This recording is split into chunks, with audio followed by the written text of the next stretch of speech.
অক্ষয় কুমার অভিনীত ছবি কেশরী চ্যাপ্টার 2, তাতে ক্ষুদিরাম বসুর বদলে ক্ষুদিরাম সিং ব্যবহার করা হয়েছে, সেই নাম উচ্চারণ করা হয়েছে, সেই নাম সংলাপে রয়েছে। আর তা নিয়ে যত বিতর্ক, বাংলাকে অসম্মান করা হয়েছে বলে মুখ্যমন্ত্রী তীব্র আক্রমণ শানিয়েছেন।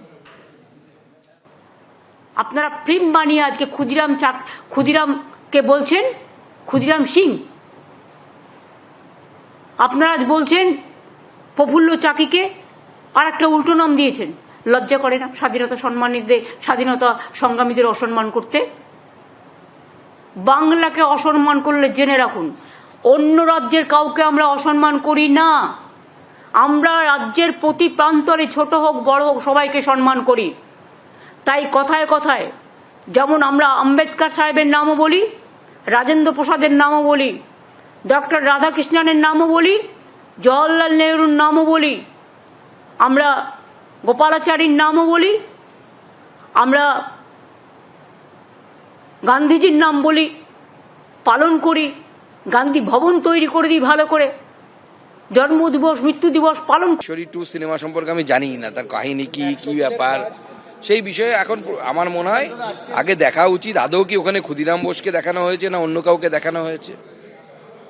রাজ্যে ফের 100 দিনের প্রকল্প চালু করতে কেন্দ্রকে নির্দেশ দিল হাইকোর্ট, এবং সেটা চালু করতে হবে 1 আগস্ট থেকে। কোনো কেন্দ্রীয় প্রকল্পকে ঠান্ডা ঘরে পাঠিয়ে দেওয়া যাবে না। দুর্নীতি রোধে যে কোনো ধরনের শর্ত আরোপ করতে পারবে কেন্দ্র।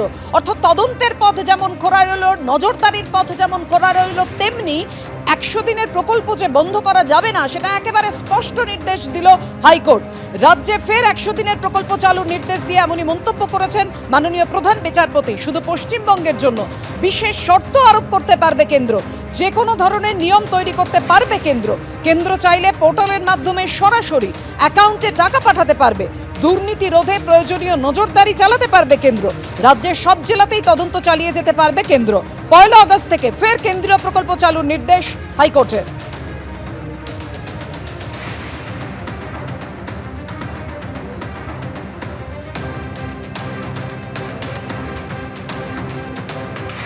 আর এই নিয়ে অর্থাৎ এই 100 দিনের কাজ নিয়ে কেন্দ্রকে যে নির্দেশ দিয়েছে হাইকোর্ট মাননীয় প্রধান বিচারপতি, তা নিয়ে সমাজ মাধ্যমে তীব্র আক্রমণ শানিয়ে পোস্ট করেছে তৃণমূল।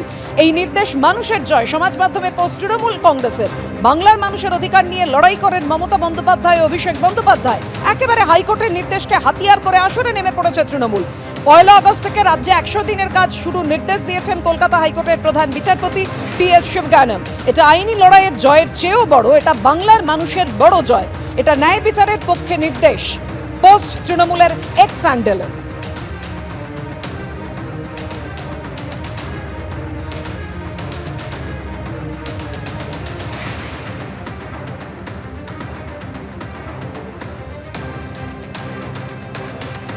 নবান্ন থেকে কেন্দ্রীয় বঞ্চনার অভিযোগে আজ ফের সরব হয়েছেন মুখ্যমন্ত্রী মমতা বন্দ্যোপাধ্যায়। উত্তরপ্রদেশ থেকে লোকেরা এসে বাংলায় কাজ করবে, যেমন ভাবে এর আগেও আপনারা দেখেছেন তৃণমূল বারবার আক্রমণ শানিয়েছে কেন্দ্রের এই বঞ্চনা নিয়ে। আজকের হাইকোর্টের নির্দেশের পর মুখ্যমন্ত্রী মমতা বন্দ্যোপাধ্যায় নবান্ন থেকে সাংবাদিকদের মুখোমুখি হয়ে বলেন, 100 দিনের কাজ সহ বিভিন্ন প্রকল্পে বাংলার টাকা আটকে রেখেছে কেন্দ্র। যারা বাংলাকে বঞ্চনা অবজ্ঞা করে তারা বাংলা দিবস পালন করছে। কেন্দ্রের থেকে 1,72,000 টাকা পাওনা রাজ্যের টাকা চাইতে গিয়ে বাংলার সাংসদদের নামে কেস হয়েছে। নবান্ন থেকে কেন্দ্রীয় বঞ্চনার অভিযোগে এভাবেই ফের সরব হয়েছেন মুখ্যমন্ত্রী মমতা বন্দ্যোপাধ্যায়।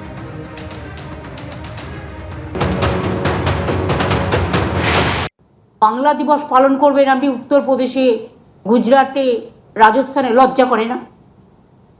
বাংলার প্রাপ্য আটকে রেখে বাংলাকে সম্মান না দিয়ে 4 বছর ধরে এরিয়ারের টাকা কোথায়? বাংলার 100 দিনের কাজের টাকা দেন না, বাংলার বাড়ির টাকা দেন না, গ্রামীণ রাস্তার টাকা দেন না। এরকম অনেক প্রজেক্ট আছে। আমরা 1,72,000 কোটি টাকার উপর আপনাদের কাছে পাই। কাজ করিয়ে লোককে পয়সা দেননি, সেই টাকাকে দেবে? 100 দিনের কাজ যারা করেছে, জীবন দিয়ে শ্রম দিয়েছে, right to work is our constitutional right, তাদের টাকা দেননি। সেই টাকা চাইতে গিয়ে আমাদের এমপি এমএলএদের সব কেস ঢুকিয়ে দিয়েছেন। সেই টাকা আমরা রাজ্য সরকার থেকে দিয়েছি, পেমেন্ট করেছি।